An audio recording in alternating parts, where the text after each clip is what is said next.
Jim bestuurders, jim vernielers. Bij een uitspraak van Geert Mak, die door het Frieske landschap zuid, een eeuwenoud cultuurlandschap is veranderd in een industriegebied.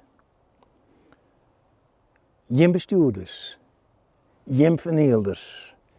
Jij de stem van het zout, de stem van het gas, de stem van het zaan.